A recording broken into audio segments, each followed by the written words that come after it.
خبره مې د خولې مبارکې د نبی السلام مبارک کوله چې د نبی السلام خوله مبارکه گویا حارثه ابن سراقه رضی الله تعالی عنه فرمای وی د بدر په غزا کې شهید شو چې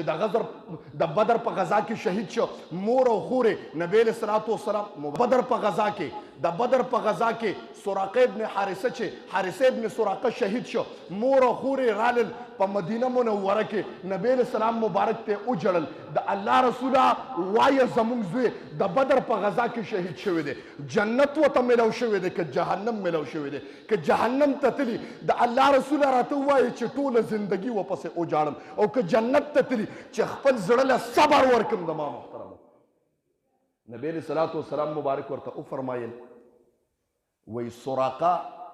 حارثه ابن سراقه رضی الله تعالی عنه له په جنتونو کې الله اعلی جنت ورکړی دی چې جنت الفردوس ته ټول شک سره سبحان الله لکه پیغمبر ته به الله ښکاره کړو لیکن مور او خورې و بیا هم خفه کېده خبره د خولې مبارکې کوم د نبی علیه السلام مبارک وی بیا هم خفه کېده نبی علیه السلام مبارک اوبه طلب کړې اوبې راوړې د هغې اوبو نه په خپله هم وګوټلې په خپله هم جوټه کړې او بیا د مور او خور ته مو وویل تاسو هم وسکئ هغې د هغې نه اوبه څکلې د نبی علیه السلام مبارک د خولې مبارکې جوټې وسکله بیا نبی علیه السلام مبارک ورته وي د دې اوبو نه په خپلو سینو باندې مو واچوې د هغه اوبو نه د مور او خور په خپلو سینو باندې مو واچولې د پیغمبر د خولې موافق خبره کوم چې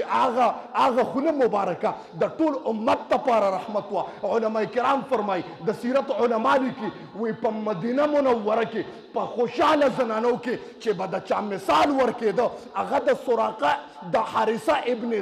سراقه د مور او د خور چې د چا به د خوشحالۍ مثال ورکو په مخ ته ځمکه په عربو کې په مدینه منوره کې په ښځو کې د خوشحاله ښځو په زنانو کې خوشحاله زنانو نه د حارثه ابن سراقه د مور او د خور نه سوا زنانه نه وې د ما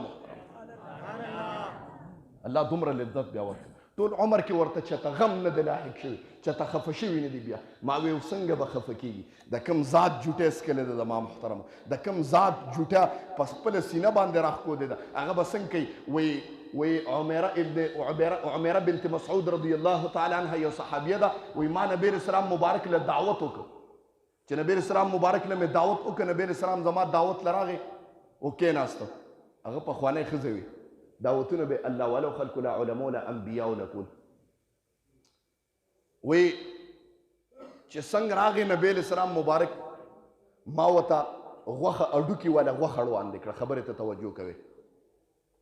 چې اډوکي والا غوښه مې وړاندې کړه نبی السلام مبارک په نبوت والا لاس باندې اوچته کړه او چکونه پې ولګول کومه غوښه چې باقی پاتې شوه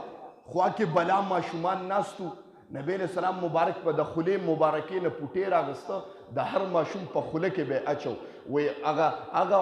عمیره بنت مسعود رضی الله تعالی عنها فرمای وی زندگی تیره شوه هغه ماشومان لویم شو بوډاګانم شو تر مرګه پورې به الله د هغې د خولې نه خوشبویي بوتله د ما محترمو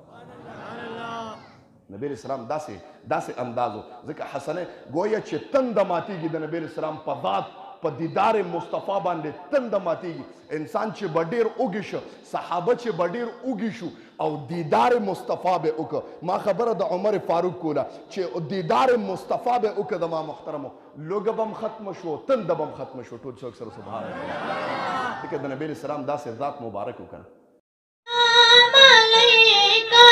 یا حبیب سلام علیکا